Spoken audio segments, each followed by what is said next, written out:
बिस्मिल्लाहिर्रहमानिर्रहीम। लगता है काजी फैसल साहब का कलम चूक गया, उनसे भूल हो गई।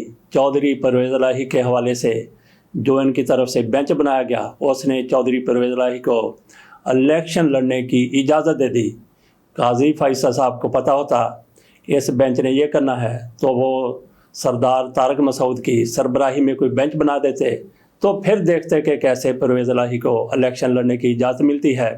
बहरहाल मंसूर अली शाह साहब इस 3 रुकनी बेंच के सरबराह थे। जमाल खान मद्दू खैर दूसरे जज थे और तीसरे जज असद मिनल्ला थे। उनके सामने परवेज़ इलाही का मामला रखा गया तो उन्होंने कई सवालात किए। वो ये भी उनसे पूछते रहे कि जायदाद कहाँ से आ गई परवेज़ इलाही की, जिसका इनको भी नहीं पता। तो जज वहाँ पे बैठे मजाक भी करते रहे कि परवेज़ इलाही साहब, ये जायदाद जो आपके नाम पे इन्होंने रख दी है, जो आपके खाते में डाल दी है, आप किसी ट्रस्ट को दे दें या किसी हुकूमत को ही दे दें कि हुकूमत अपने काम चला ले।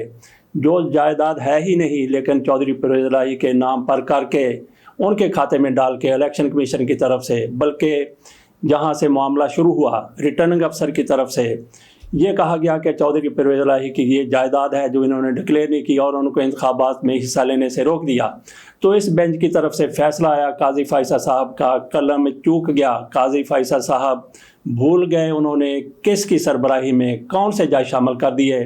3 जज साहबान जिनका आप के सामने नाम लिया है, उन्होंने चौधरी परवेज़ इलाही को इलेक्शन लड़ने की इजाज़त दे दी। चौधरी परवेज़ इलाही ने MNA के लिए भी कागजात जमा करवाए थे 2 हलकों से, तो चौधरी साहब ने वो वापस ले लिए। हल्का 32 गुजरात से उनको सूबाई असम्बली का इलेक्शन लड़ने की इजाज़त मिल गई। ये मुख्तसर सी खबर आपके सामने रखनी थी।